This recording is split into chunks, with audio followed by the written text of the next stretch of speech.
Breaking news చూస్తున్నాం. కాంగ్రెస్ లో అంతర్గతంగా కుమ్ములాట మొదలైంది అనేది మరొకసారి అయితే బయటికి వస్తోంది. మొత్తానికైతే సీఎం రేవంత్ రెడ్డి కొన్ని విషయాల్లో టెన్షన్ పడుతున్నట్టుగా తెలుస్తోంది.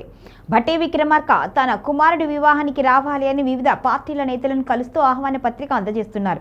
ఈ నేపథ్యంలో ఇది కేవలం పెళ్లికి సంబంధించిన ఆహ్వానమైనా లేకపోతే అంతర్గతంగా రాజకీయ చర్చ జరుగుతుందా అనేది రేవంత్ రెడ్డి మనసులో ఉన్న సందేహంగా వినిపిస్తుంది. మొత్తానికైతే ఇక ఏం చేయబోతున్నారు డిప్యూటీ సీఎం భట్టి విక్రమార్క అనే ఆలోచనలో సీఎం రేవంత్ రెడ్డి ఉన్నారంట. దీనికి సంబంధించి కాంగ్రెస్ పార్టీలో భట్టి విక్రమార్కకు అనుకూలంగా ఉన్న వారితో సంప్రదింపులు కూడా చేస్తున్నారట సీఎం రేవంత్ రెడ్డి. మొత్తానికైతే ఇది వివాహ ఆహ్వానమైన ఆ పేరుతో రాజకీయ సంబంధాలు బలోపేతం చేస్తున్నారా అనే కోణంలో కూడా సీఎం రేవంత్ రెడ్డి ఆలోచిస్తున్నారట. గత కొంతకాలంగా తనకి పార్టీలో ప్రాధాన్యత లేదు అని అసంతృప్తితో ఉన్నట్టుగా భట్టి విక్రమార్క ఉన్నట్టుగా తెలుస్తుంది. అయితే అంతేకాకుండా ఇటీవల జరిగిన కొన్ని పరిణామాల నేపథ్యంలో కూడా ఆయన అసంతృప్తిగా ఉన్నారట. వీటన్నింటిని నేపథ్యంలో ఆయన రాజకీయంగా ఆలోచన వేరేగా ఉంది. అందుకోసమే వివిధ పార్టీల నాయకులను కలిసి స్వయంగా ఆయనే వెళ్ళి కలిసి ఆహ్వాన పత్రిక అందిస్తున్నారు. దీని వెనుక రాజకీయ కోణం ఉంది అనే ఆలోచనలో సీఎం రేవంత్ రెడ్డి ఉన్నారట. దీని మీద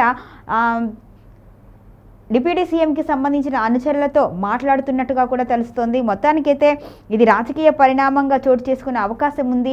బిగ్ పొలిటికల్ టర్న్ తీసుకునే అవకాశంగా కూడా ఉంది అని భావిస్తున్నారట. మరి ఏం జరగబోతుంది అనేది కూడా ఆసక్తిగా ఉంది. ఇది కేవలం పెళ్లికి సంబంధించిన పలకరింపైనా, ఆహ్వాన పత్రికలు అందజేయటమేనా, లేదా దీని తర్వాత రాజకీయంగా చర్చించే అవకాశం ఉందా, మరి బట్టి కాంగ్రెస్లో కొనసాగుతారా లేకపోతే బయటికి వెళ్ళే అవకాశం ఉందా అని వివిధ రకాలుగా సీఎం రేవంత్ రెడ్డి ఆలోచిస్తున్నట్టుగా తెలుస్తుంది.